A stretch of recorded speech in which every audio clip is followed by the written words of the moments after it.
Cassie was not just suing her ex-boyfriend. She was suing her boss. She was suing her employer. She was suing her entity. The entity that was responsible for her career. Okay? So during Black Women's You Name It month, he had no choice but to settle. Okay? She didn't just sue Diddy. She sued Diddy and every entity that he owns and or co-owns. Okay? And so when you think about that, now there are layers. Okay? Kunya, there are layers. There are more layers, Kunya. Okay? He had no choice but to settle. That ain't solid gold, that's a no-no. I'm stunting on these hoes when I wanna. Get like me, swear that we all gon' eat. MOE, I got it all on me. VBS, I just turned the water on. Big ol' flex, shit you never saw before. These niggas chasing me like waterfalls. Hey y'all, it's your sister. Welcome back to my channel. Okay, before we even go into this video, make sure that you liking, that you sharing, that you subscribing your sister's channel, okay? Thank you so much for your support, guys. I had my Friendsgiving / housewarming / texture hair reveal party with MYAVANA with all of you guys who signed up, who RSVP'd to come spend Friendsgiving with me. The people that did come were all the people that bought me a housewarming gift. I am so thankful for you guys. We had such a good time. Hey, you're trying to see what's up.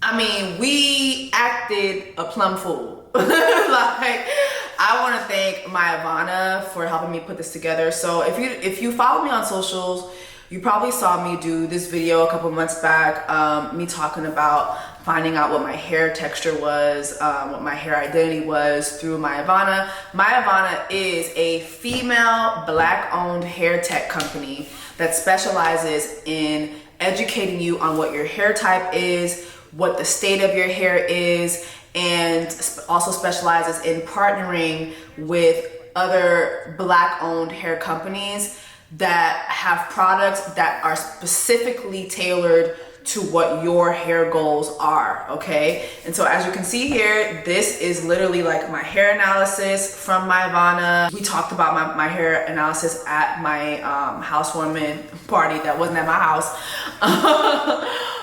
We broke it down. Karen, who is my hairstylist, broke it down to a T.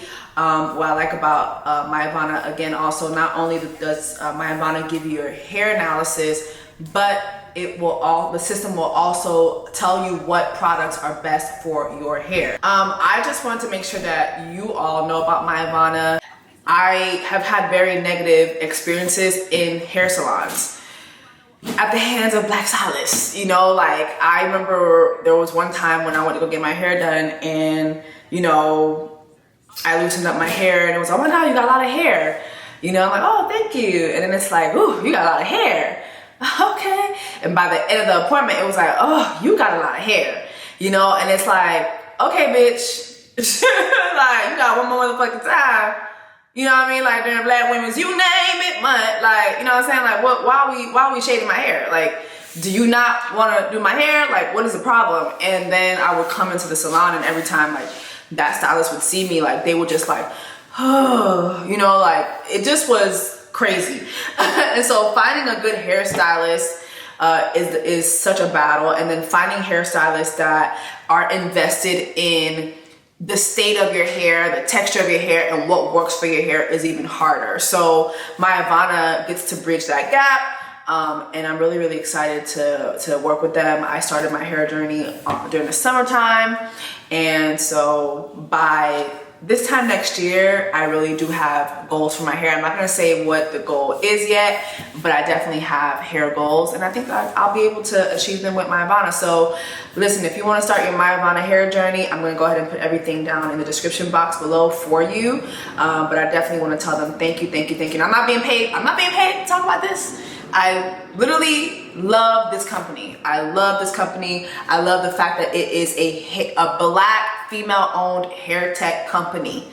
I think we need that, and what's happening is, you know, a lot of other hair tech companies, or a lot of hair tech companies are popping up because they see what MYAVANA is doing. So I always want to make sure that I support the Black women's first during Black women's, you name it, month, okay? But again, thank you to everybody who came to my housewarming party that wasn't at my party, my Friendsgiving, my MYAVANA hair texture reveal party. We had a time that night.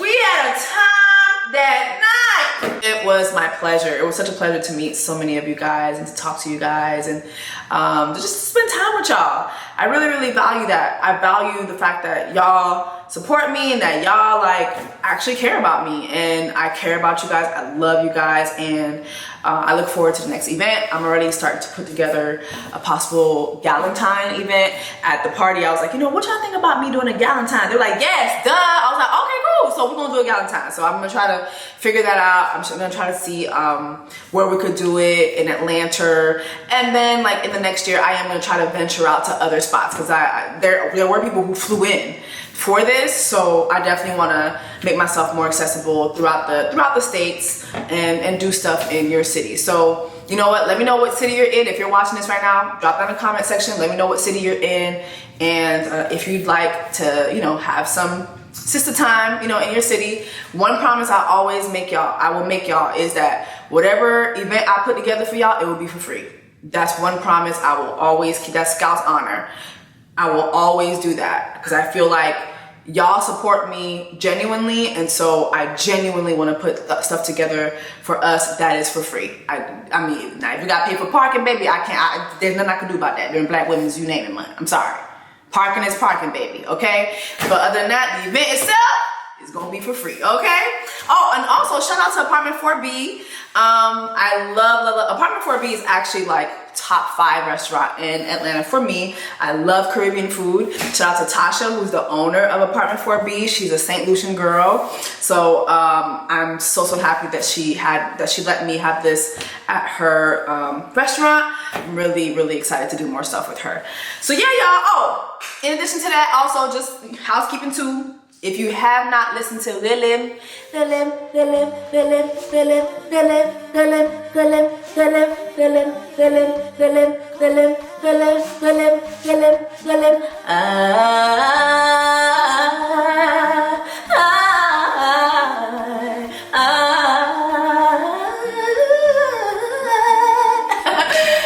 sure that you download RELEM and that you watch the music video. It's here on my YouTube channel. Yeah. All right, y'all. Let's get into this Cassie situation. So I wanted to talk about, or basically probably like just do some investigating on what Cassie probably got in her settlement for her and abuse civil suit that she filed against Diddy. So before we get into that, I just wanted to make something clear, because I don't think I made this clear the last 2 videos that I spoke on this situation. So I want to make something very clear. Cassie was not just suing her ex-boyfriend for physical abuse, sex trafficking, sexual coercion, career sabotage, right? She was suing her boyfriend / boss / employer, okay? Please keep in mind, Cassie was signed to Bad Boy. Cassie worked at Bad Boy. Cassie worked for Sean John Women's. Remember, she was a model. Okay.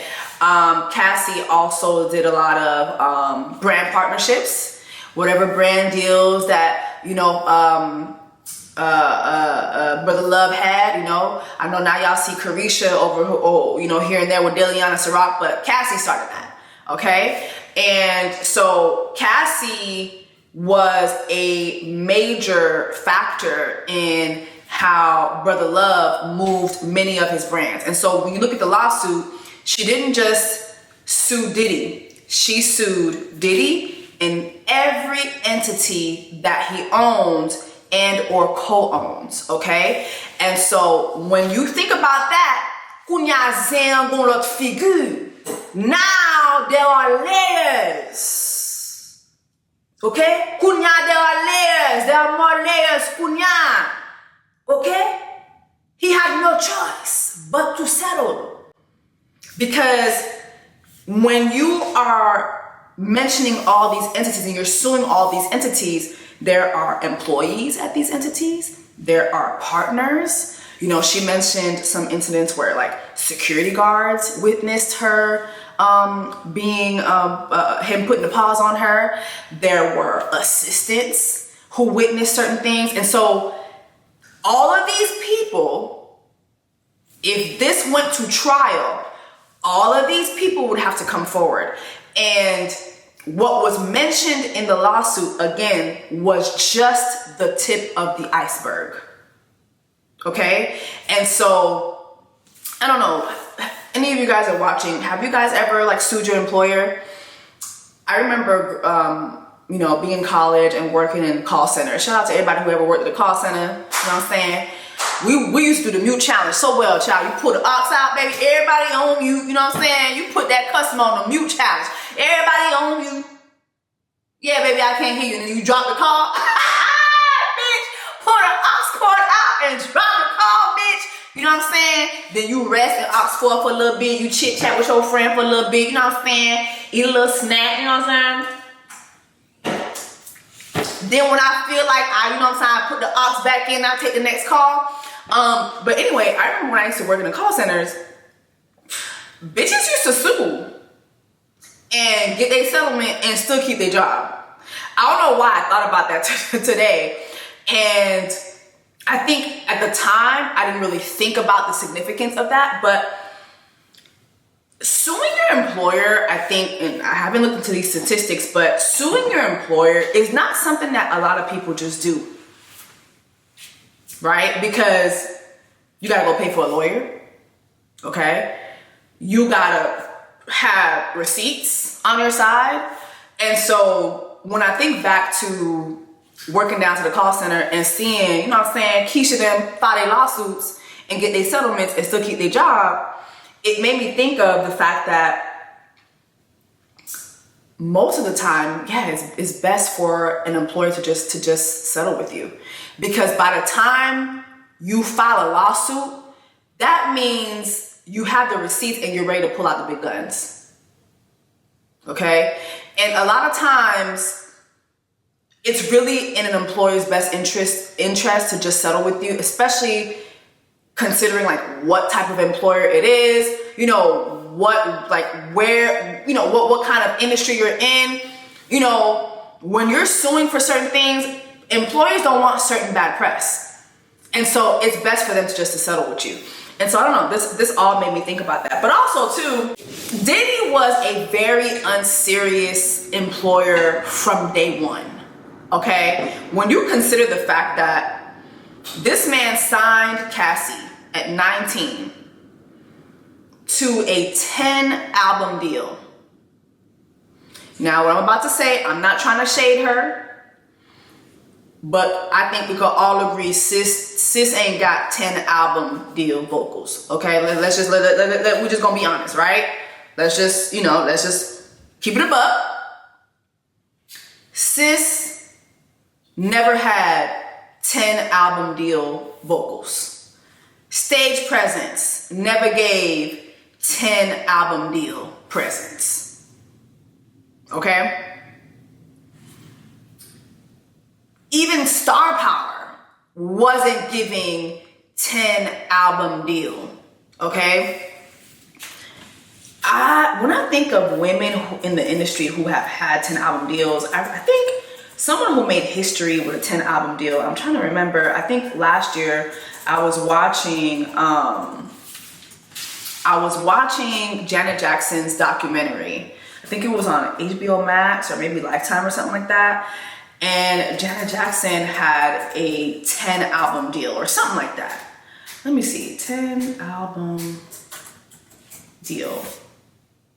Okay, it wasn't a 10 album deal, but I remember watching Janet Jackson's documentary and them talking about how her contract deal was the hugest deal that a female had of her time. I think still till this day, we haven't seen an album, a record deal worth this much money. So this was back in 1996, January 12th, 1996. This is an article I'm finding in the LA Times.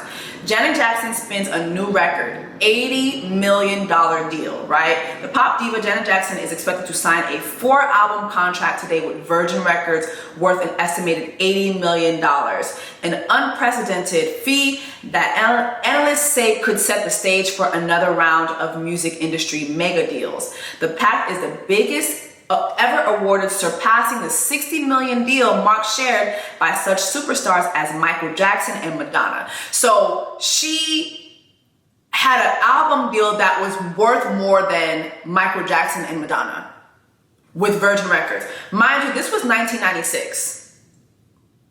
Okay? Janet Jackson had already been in the game for over 20 decades. And that was the longest deal that she got offered. And it was the most highest value deal, I think, till this day, right? So when you just consider the fact that this was over 2 decades of work for Janet Jackson to have this type of deal. Cassie got a 10-album deal with Bad Boy. Let me see what her album was worth. Keep in mind, she had a 10-album deal with no prior albums out, not even a mixtape. All she had was one song doing numbers on MySpace. I can't find the monetary worth of what her deal was, but I wanted to mention the Janet Jackson deal just because, number one, of its worth, right? And it was only 4 albums. And even 4 albums is that's still like huge. That's usually like 4 albums is usually what you're looking for from a megastar. So to look for 10 albums from someone who was cute, that was literally like Diddy's expressions, when he would be asked about Cassie's artistry. Oh, she's cute. You know, I like how simple she is. Like, he never mentioned, wow, like her vocals blow me away. Man, her dance moves are crazy. You know, like, oh, I see where her artistry is going. Like, it never gave that. It was, she cute. She cute. 10-album deal for she cute. So I want y'all to think about this. She was 19 years old. That man never had no real intentions for that girl. Never had no real intentions for that girl. Her civil suit also details how he allegedly would do things like have fake flyers made for her to go to Miami or her to go, you know, to other states just to get her away from people that he thought she was dating. This was very early on. And then she'd show up and he'd coerce her into having sex. Allegedly, according to her lawsuit. Okay? So I just want y'all to keep that in mind. Cassie was not just suing her ex-boyfriend. She was suing her boss. She was suing her employer. She was suing her entity. The entity that was responsible for her career. Okay? So during Black Women's You Name It month, he had no choice but to settle. Okay?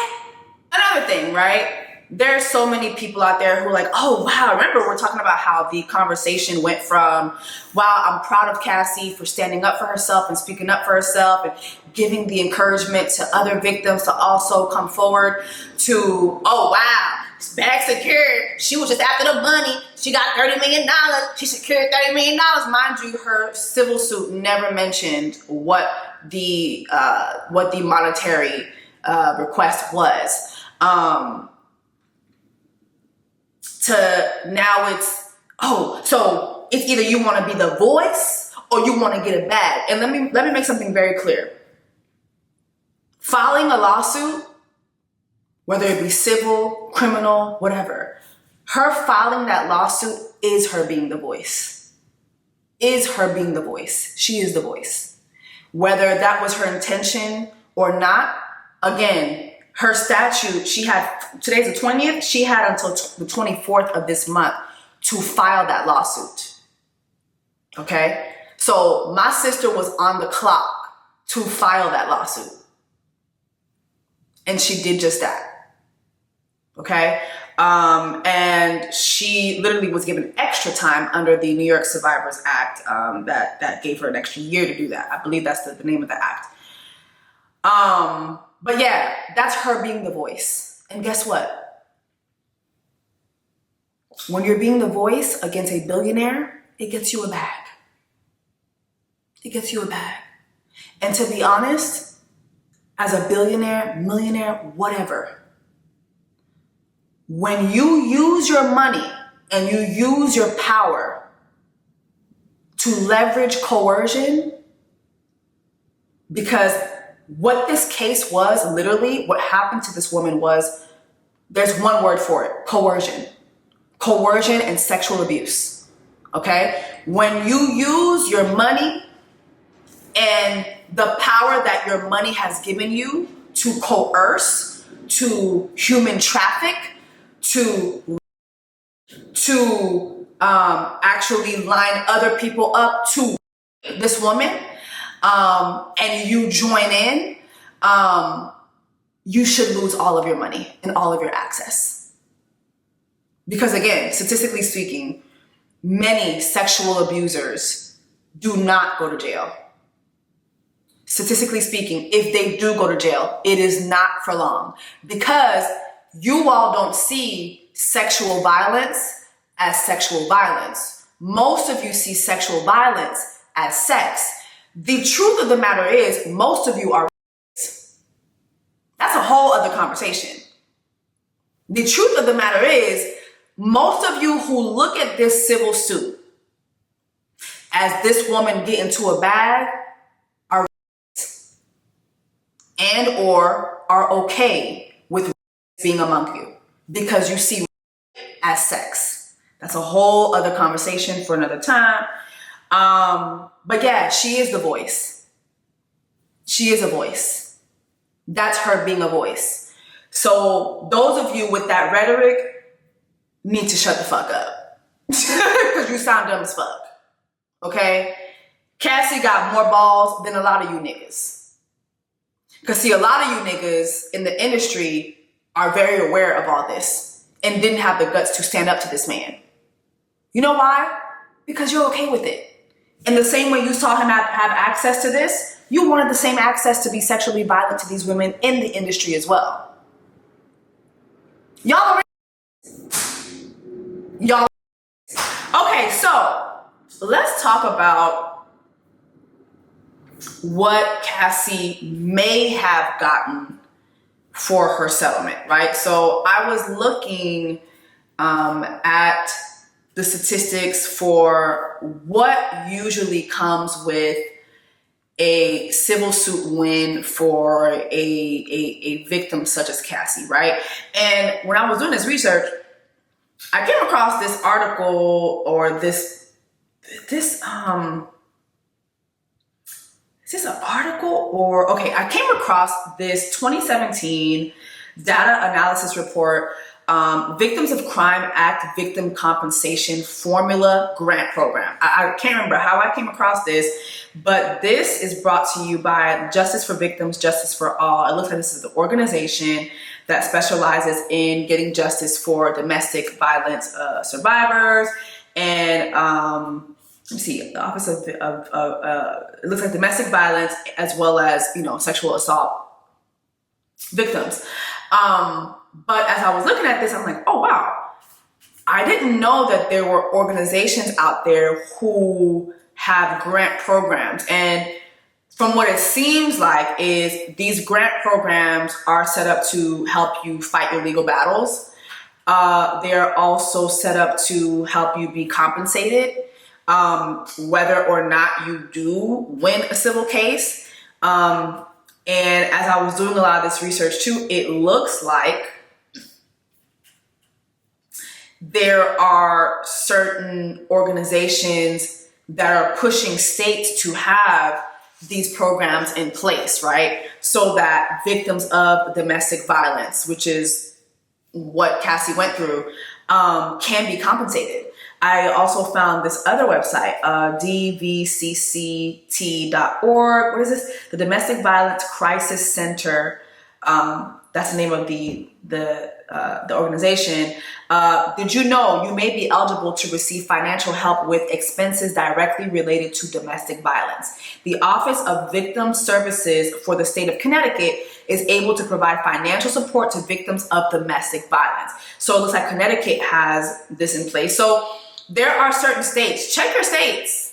I hate to sound like a commercial here, but if you or anyone you know has been a victim of SA or domestic violence, you may be entitled to compensation according to your state. So as I was looking at this, I was like, okay, well, I did not know this. They even provide like money for medical treatments if you've been, violated sexually. I mean, there are organizations out here who are really doing the footwork. And as I was looking at this stuff, I'm like, you know what? I need to be involved. Like, I'm definitely going to look into seeing if there's anything like this in the state of Georgia. Like, how can I get involved with that? Because, like, as a survivor, I definitely want to be involved in this work. I had no idea that, like, this was a thing. So, if some of you guys knew that, I apologize for my ignorance. I didn't know. But this is amazing. And it shows that, even though it's taken a little bit of time, a lot of these states and are realizing that these programs do need to be in effect. Whenever you are violated domestically and sexually, it takes time. Like, victims a lot of the time don't just come forward right then and there because psychologically, there's been a lot of psychological warfare that this person has gone through even before they've been, physically tormented, and so there's layers there. But anyway, just wanted to mention that. But I was looking at lawsuitinformationcenter.com, and in August, they posted an article. This article was written by Ronald V. Miller Jr., and the article is titled Settlement Amounts of Sex Abuse Lawsuits. It cited this lawsuit that happened in California. So UCLA's sex abuse settlement. So on February 8, 2022, the University of California system announced that it would settle over 200 women's sexual abuse claims for $243.6 million. The average settlement around the average settlement amount was roughly $1 million per female.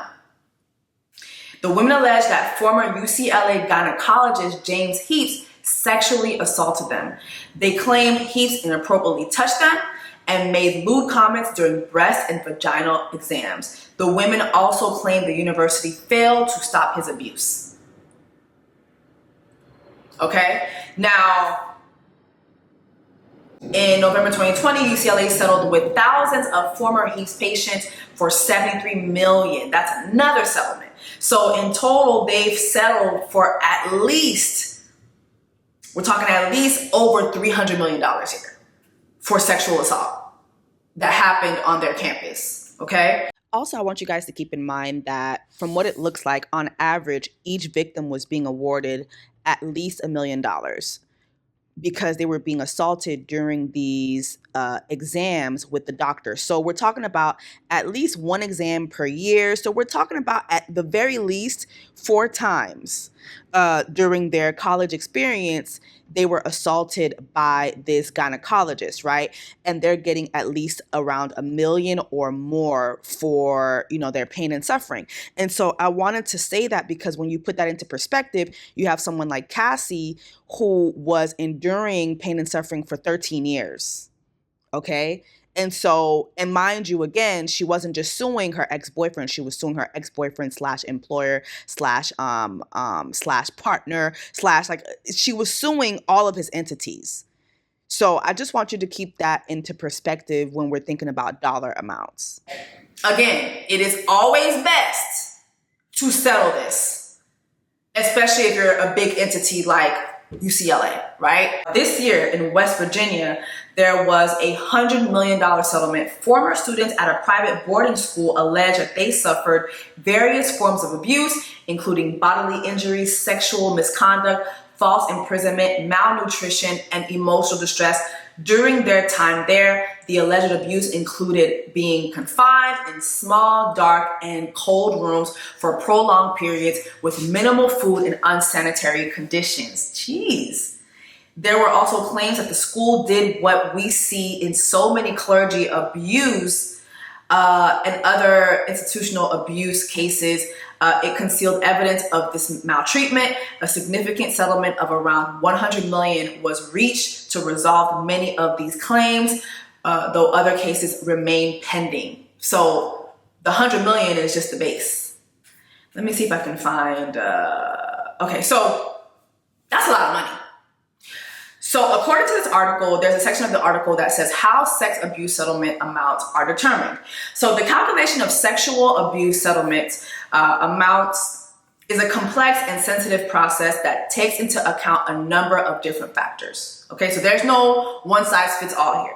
So here are some of the factors: the severity of the abuse, the impact of the abuse on the victim, the length of time of the abuse, the victim's age, the jurisdiction, the ability of the abuser to pay, the evidence, okay? And so let's talk about the severity of the abuse. We're talking about Cassie being abused for over 10 years. I think it was 13 years. She became a drug addict, according to her own civil suit, because of the fact that this man would not only supply her with drugs and allegedly coerce her to do drugs, but he would also coerce her into getting drugs and using those drugs to getting drugs prescribed to her and getting the drugs for him. Okay, and so she kind of became his dealer. Like, this is like severe. Okay, so the severity is there. This is high severity. There are pictures of her bruised. We've seen the public pictures, and she also mentioned her mother taking pictures of her as well. Number two, the impact of the abuse on the victim. I mean, she said she will spend the rest of her life healing from this. Cassie only released one album out of her 10 album deal. So there's a lot of impact here. There is physical impact. There was monetary impact. There was an impact on her reputation, because I'm pretty sure, I mean, we've been talking about Diddy, and we're not even like, you and I don't have close proximity to Diddy like that, but there's been talks about Diddy and how he treats women for years. I'm pretty sure there was talk around the town about him and the way he treated her. She mentioned the fact that sometimes people would call them Ike and Tina. Like, people actually called them Ike and Tina. Okay? She obviously is still emotionally scarred by this. Like, the length of the time of the abuse, we're talking over 13 years. The victim's age, she was very young when she got with Diddy. She was 19. Diddy was 38. She was half his age. The jurisdiction, I mean, a lot of these crimes took place in New York and in LA.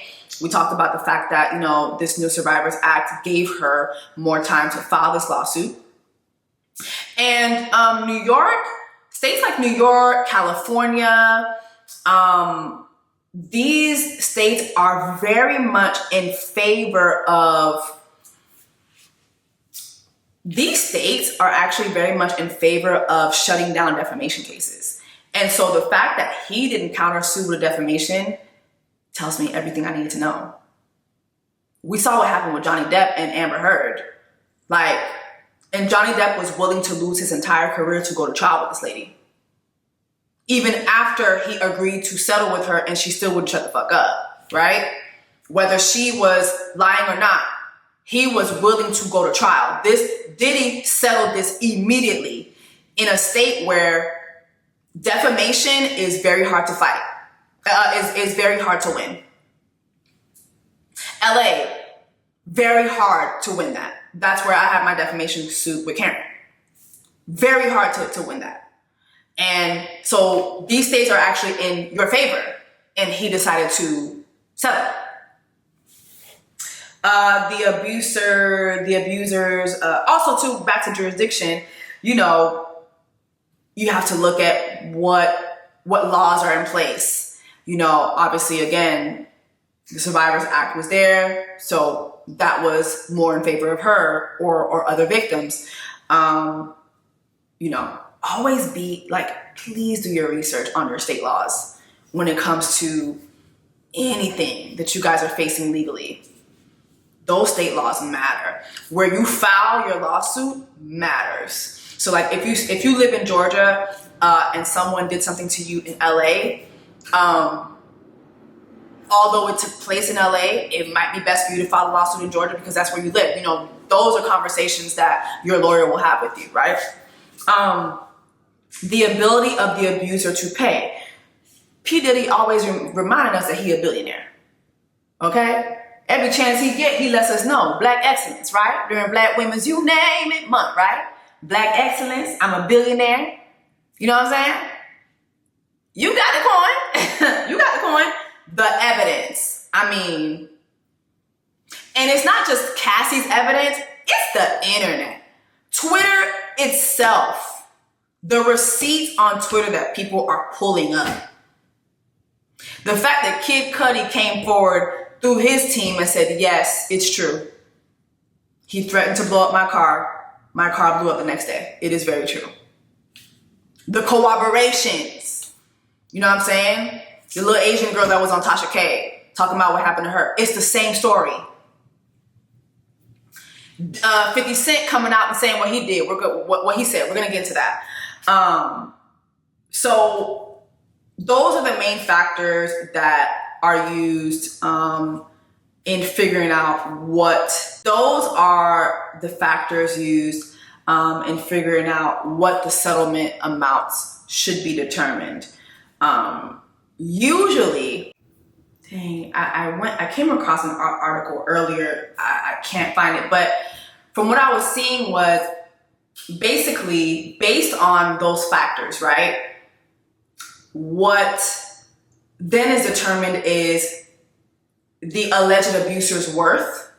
And usually you can be entitled to up to 30 to 40% of that person's worth, especially if what that person did affected you monetarily. And in Cassie's case, it definitely affected her monetarily.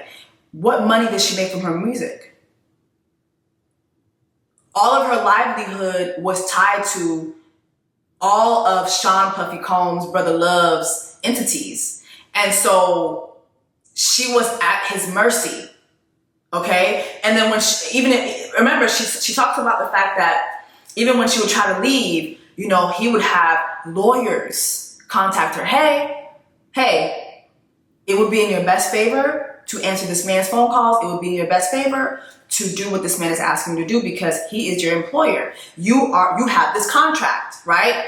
And so what did she gain from this 10-album deal? What was her potential earning? She was there for more than 10 years. She could have easily fulfilled that contract, but she was too busy being a victim by coercion, forcefully, but she was busy being abused for 13 years of her life. And so that affected her monetarily. And how much money did his entities make off of her? How much money did she really have while there? That's another conversation too. It's, I didn't see this anywhere. Maybe I would have to go like page for page for page, but did Cassie have her own money?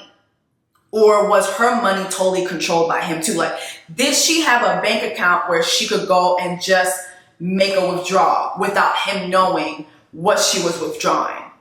You know what I'm saying? So all those things, she was abused physically, sexually, financially, morally, psychologically.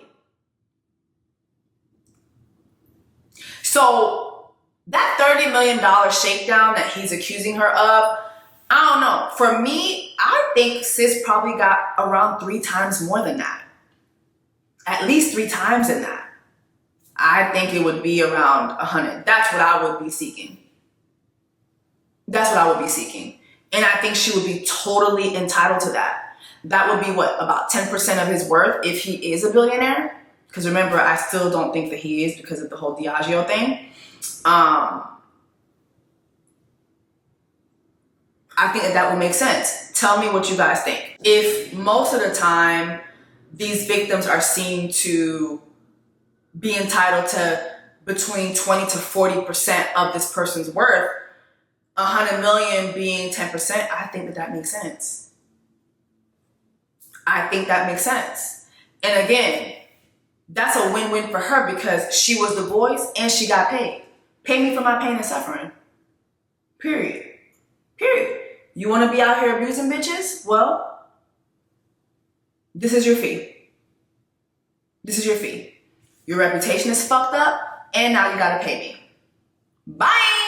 Okay, y'all, so let's talk about 50 Cent, right? So 50 Cent has trolled Diddy since Jesus was on the cross. Like, I really don't know 50 Cent to have never not trolled Diddy. I feel like I don't know of a season when he's never taken the time to let us know that Diddy is a booty warrior. And by the way, when I say a booty warrior, I'm not talking about anyone in the LGBTQ. I'm talking about Diddy's specific, obvious, or alleged line of deviance slash sexual abuse, okay? I feel like Diddy has always been someone who's always been unafraid to let us know that this man is a booty warrior. And so there is this interview that recently resurfaced. It's from 2010, and Diddy is in this interview accusing Diddy, and 50 Cent is in this interview accusing Diddy of what sounds like possible public ridicule, which would possibly happen if Cassie didn't succumb to his blackmailing. That's what I'm getting from this recording. So I'm gonna play it for you so that you guys can hear it. The nigga Puff, like, he called, we should kick it on the telephone and shit after the main shit. Right. And the nigga be like, matter of fact, they sent me the girl pictures, like pictures of this girl, like, not the shit that y'all saw. Worse, way worse. Wow. Oh, you kidding me up? Like penetration pictures and Nah, come on, man. Come on, Fifth. all that. And I called the nigga, I said, yo, you fucking with this girl? Like, you really, like, you like her like that? And he was like, yeah, that's my girl. I'm like, all right, I'm gonna send you something. You look at it, you call me back. I sent him the photos, the pictures and everything. And the nigga called back and was like, yo, thanks, man. Yo, I really appreciate that. Yo, where you get these shits from? And I said, like, because they know, like, if something crazy is going on, if they send it to me, I'll make sure it get out there, like, as far as this 50.com is concerned. Yeah, yep. And those other properties. So they sent it to me. But, you know, I really kind of felt like those photographs was not happening because of Cassie. I felt like they was happening because of Puffy. Right. Oh, wow. You know what I'm saying? Because when a girl moves from a man and she upgrading, niggas be insecure. You know what I'm saying? They start feeling some kind of way, especially like whoever the guy was she was with in the photos versus where Puffy's at. Because Puffy's, he ain't no slouch, nigga. You know what I'm saying? Like, yeah, he's been able to take advantage of all the suckers. So where did it go wrong though? Because I know y'all was cool. Like, where did it turn wrong? I don't know what made him name that group that. That's what made me Supreme think. Team. Oh, okay, the Supreme Team. And then it was like, yo, why you do like why? Like,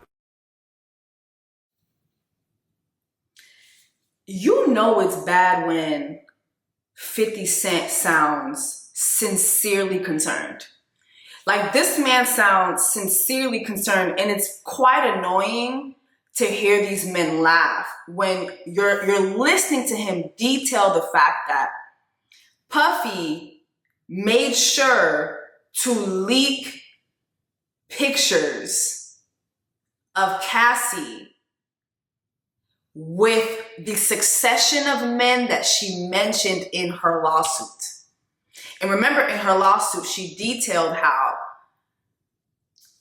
she would think that Diddy would have, because she said Diddy would allegedly record these acts of voyeurism when he would make her search big black cock online, and he would fly in these men, and he would make sure that she would have white fingernails so that the contrast of her white fingernails to their big black dicks that was very appealing to him. And he would sit down and masturbate to this. And I still think sis was giving him grace, because baby, you're not about to convince me that they wasn't plugging his ass at the scene, baby. I know it was plugging it in. I know he was plugging it in, baby. You're not gonna fool me. But I think she was saving that for, listen, it's a lot of shit I'ma save for if this motherfucker really thinks I'm playing and won't take it to trial if he doesn't settle. But this corroborates her story, because she said that he would record these things, right?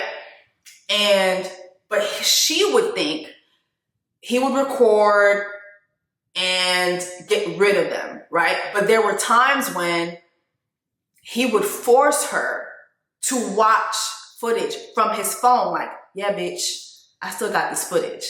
And so not only would he be holding that over her head, imagine coercing her into doing these things.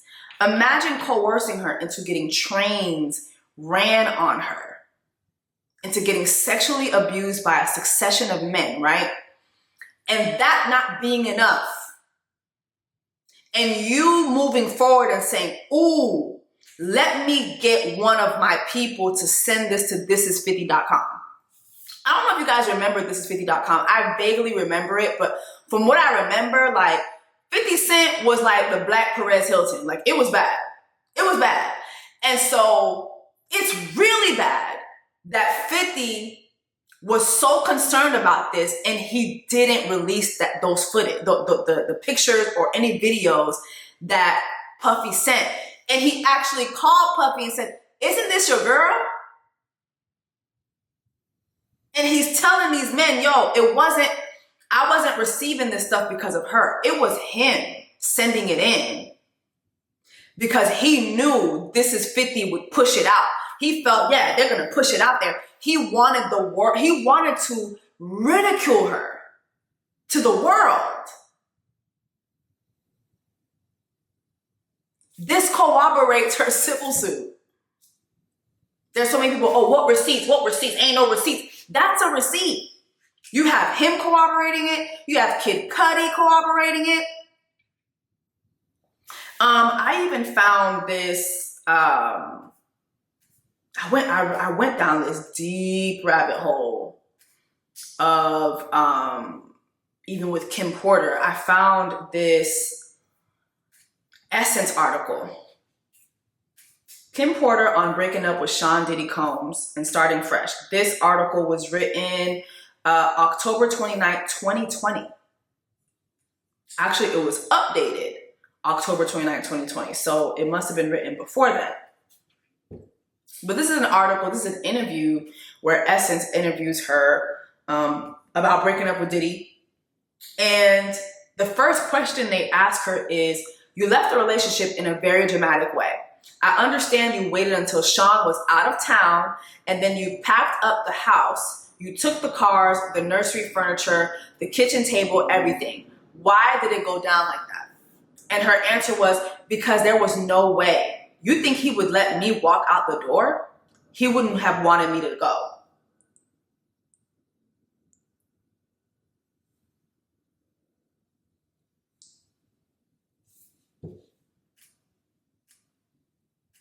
You think he would let me walk out the door? And then she kind of softens the blow. He wouldn't have wanted me to go.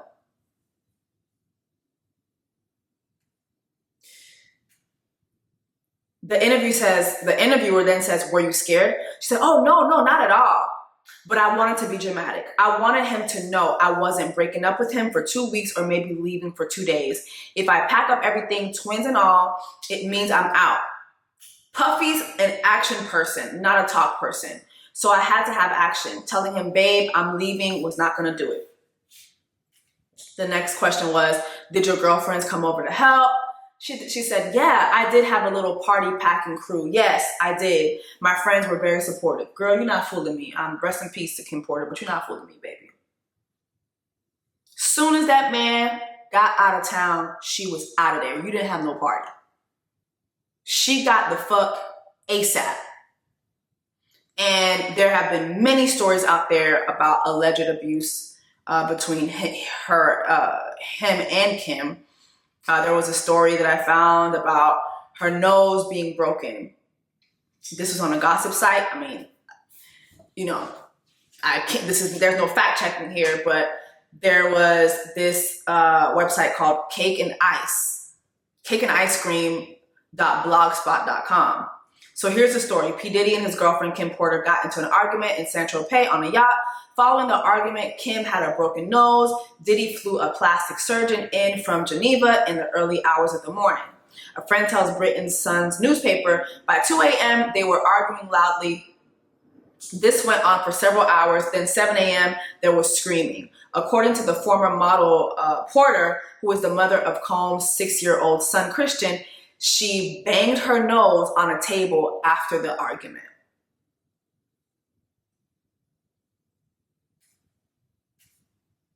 Not buying that. This was written Tuesday, August 9th, 2005. That's 18 years ago. Not buying that. Mind you, this is around the time I believe he got with Cassie. Oh my God. This is around the time he got with Cassie. Yeah, I'm not buying that. Not buying that. The audio from 50 Cent is 2010. That's 5 years in with Cassie. Or at least around 5 years in with Cassie. I continued to go down the rabbit hole and I found some alleged tea with Kim Porter. Apparently she was dating the actor Jackie Long. And apparently Diddy went into a rampage about this. This is on rhymeswithsnitch.com. Again, don't know how true this is, but from Carlton Jordan's blog. Oh, so there's another site, Carlton Jordan's blog. Oh, I guess that blog site isn't on anymore. Diddy jealous of Kim Porter's jump off? Diddy can dish it, but he just can't take it. As rumors fly that he's been threatening to kill Kim Porter's special friend. The rumor is that Diddy is so obsessed with actor Jackie Long's relationship with Kim Porter that he's made death threats to him. Yes, death threats. According to my source, Diddy has made several phone calls to Jackie saying he will erase him off the face of the earth and he is going to have Jackie killed. Now, I hear that Jackie Long isn't taking Diddy's threats lightly and is filing a police report as we speak. Supposedly, Jackie is going to handle this in the courts and not in the streets. Smart move, but I hear BMF got some court connections, so watch your back. Oh my God. Not BMF being involved in this. But as I continue to go down the rabbit hole, basically there was an incident where 50 Cent was trolling Jackie Long for owing him money. Come to find out, Jackie owed him money because 50 Cent stepped in and stopped this from happening. All right, so during my research, I was able to go really deep into a rabbit hole, and I found this screenshot. Remember, there was a time when, again, 50 Cent was trolling Jackie. He was trolling a lot of people who owed him money, right? And so in this screenshot, you see him calling out Jackie for owing him money. Okay, so he's calling Jackie Long out. You better give me my money. You on BET now, so you have mine by Monday, fool. And Jackie's like, nigga, I gave you $250K. What you still bitching about? What now, nigga? I think that's what it says. And then he says, Jackie, interest. You gotta pay me off. Puff was gonna kill you, fool. I saved your life, nigga.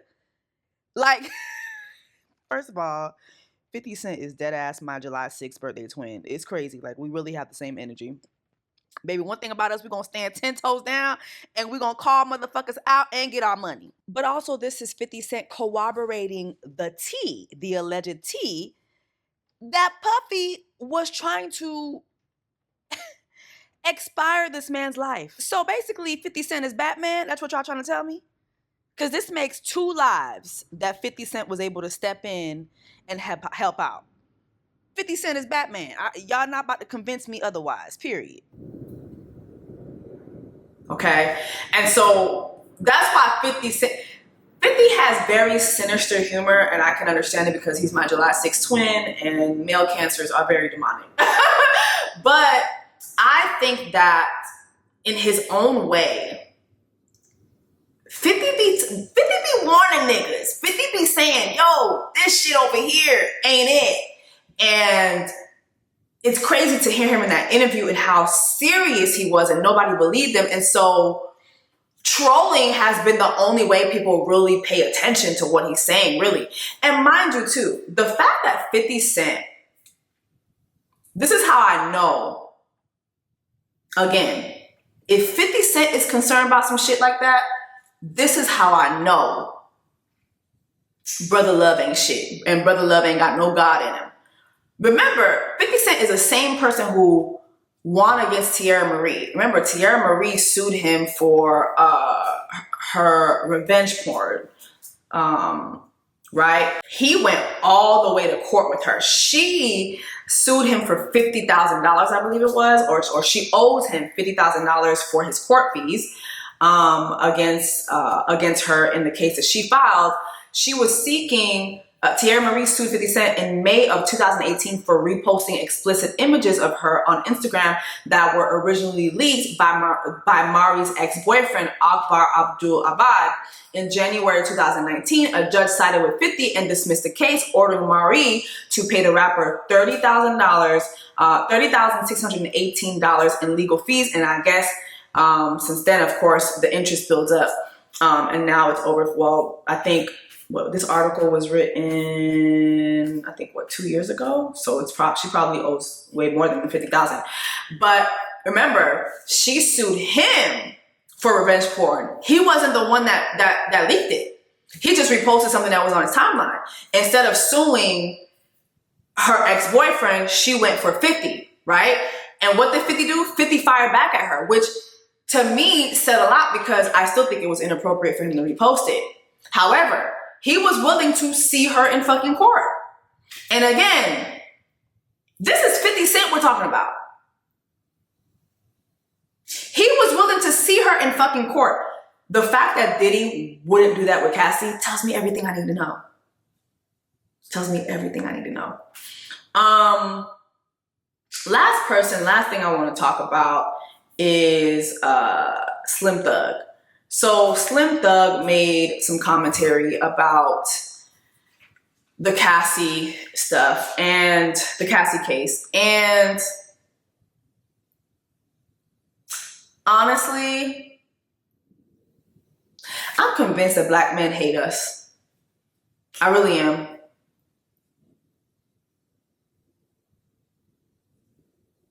I'm convinced that black men hate us. Just listen to this. Cosby coming back and getting puffed. I don't believe in that, man.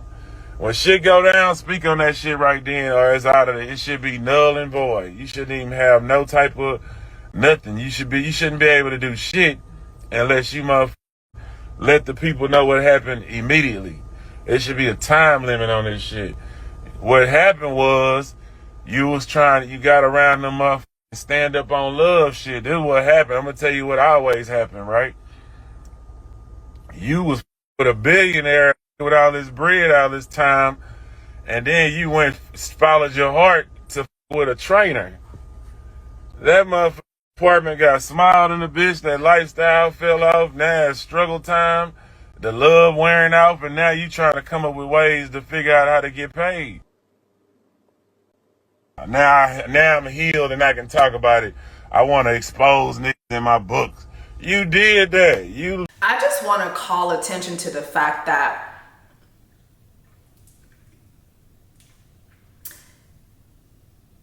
this pinky-toed face motherfucker,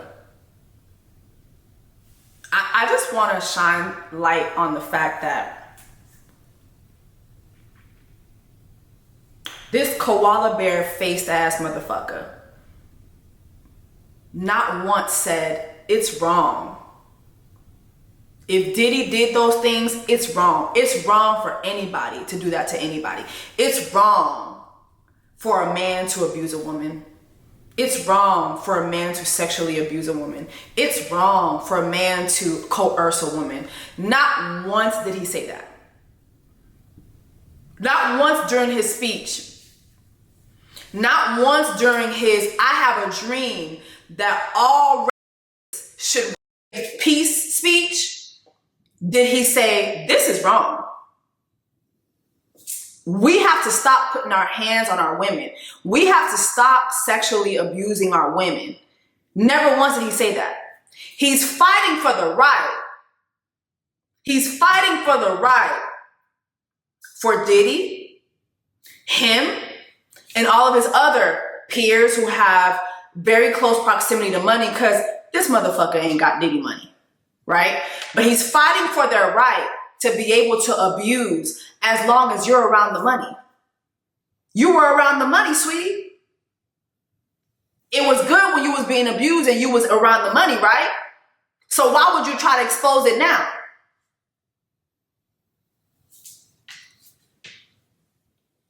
Not once did he negate that this is a crime.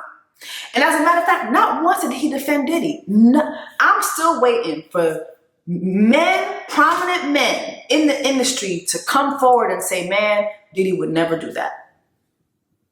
If he would have said that, okay.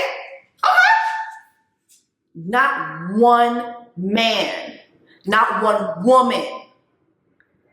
But you got everybody who has had close proximity to Diddy sending shots. You got Albie Shore. You got Kamora Lee Simmons. As so you show, what she say? As you sow, so shall you reap. You have all these people with close proximity. Like, yeah, it's about time. Finally,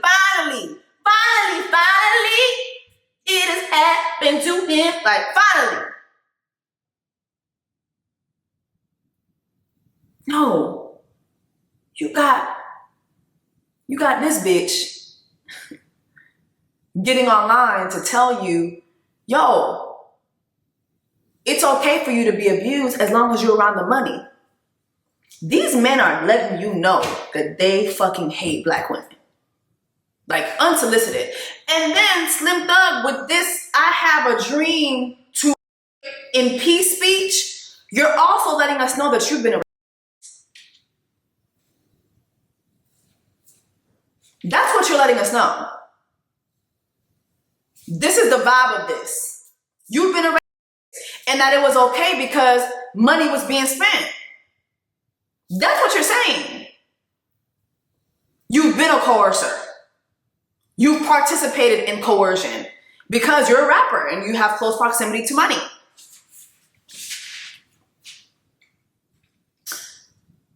These men hate black women. I'm telling you, they hate women, period. But they specifically have a special hatred for black women. And he had a series of videos. Like, there was one video I saw of him where he was like, you know, I don't got no daughters, I got sons. Yeah, so now you're raising. Why not use your platform to say, yo, this is dead ass wrong. This is wrong. And I stand against any man who thinks it is okay to put their hands on a woman. I wasn't there, and I want to give you that. I wasn't there, I wasn't aware, but if that's what he did, kudos to her for standing her ground and speaking her piece. Why does it have to be a time limit? Why does it have to be a time limit? You motherfuckers will go down to the drive-thru, get your food, go home, take a bite out of crime out of your motherfucking Big Mac meal, and go back to the window and say, yeah, this ain't what I ordered. You done chopped it down and everything and go back and say, yeah, that's not what I ordered. Is there a time limit on that? You motherfuckers will raise hell about everyday shit. Why the fuck should abusees put a time limit on abuse, on speaking up on their abuse? Do you know what that does? You can't win. And then if she would have spoken up then, it would have been, oh, she bringing a black man down. Look at that. She bringing a black man down. He bringing a black man down. It's always something with you puss ass niggas. Why don't you niggas ever have this type of energy for your fellow nigga who's abusing women? Just a bunch of puss ass, soft ass niggas. Like, it's crazy. I know the ancestors are ashamed of you puss ass niggas. Y'all are pussy. Y'all be having so much energy for women. Why don't y'all stick y'all chest out to your fellow man?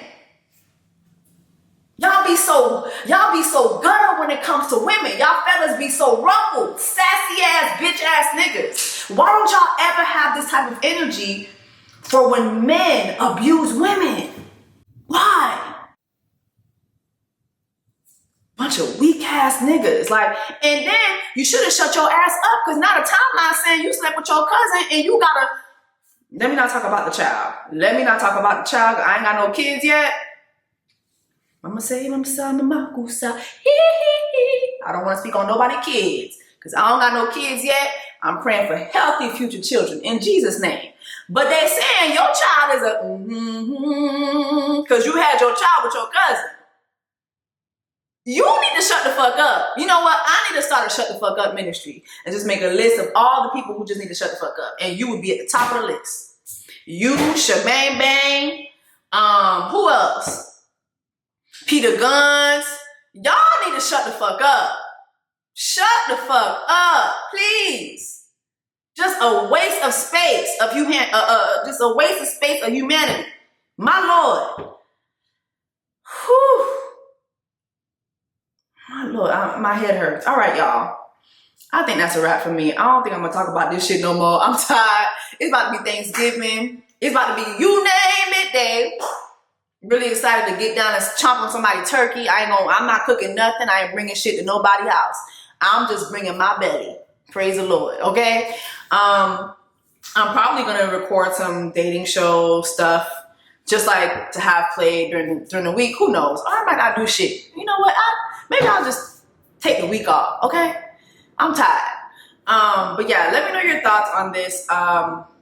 Again, very proud of Cassie for standing up and doing this. And I think that this case is a pivotal case. Cassie, you are a voice. You are a voice. You did that. You did that. And as a fellow survivor, I'm very, very proud of you. I cannot put into words how proud of you I am. And I stand with you. I stand with you, Drew Dixon. I stand with you, Tarana Burke. I stand with all the women who are doing the work in this space, especially in the entertainment space. You know, I'll never forget what it felt like for me to hear Drunken Love and for me to look at those credits and see who was behind that song. This is a pain that is not healable. And she said that in her civil suit. I will spend the rest of my life healing from this. I truly believe this is not, it's just not, I feel like you just learn to cope. You learn to cope and you move on. To me, healing of sexual abuse to me is not possible because a part of you literally was stolen and you'll never get that back. Ever. Ever. Ever. And I said this in the first video that I talked about, with this case. I literally saw the footage of one of the people who was responsible for my incident be shot to death like a dog over the summer. And initially, I smirked. Like initially, I was like, that's good. That's fucking good. And then it was like, doesn't feel good though. Doesn't heal me. It's not vindicating. I mean, he definitely deserved to die like the dog he was, but it wasn't at my hands. And I think even if it was at my hands, it just, there is no healing that. There's no vindication for that. No amount of money can heal that. No amount of money can heal that.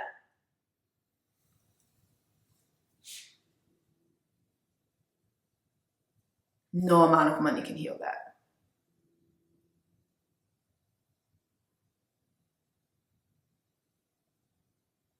No amount. There's no price on that. There's no price. So yeah. Anyway, guys, let me know your thoughts on this video. Make sure you like, you share, subscribe. I'll see you guys in the next one.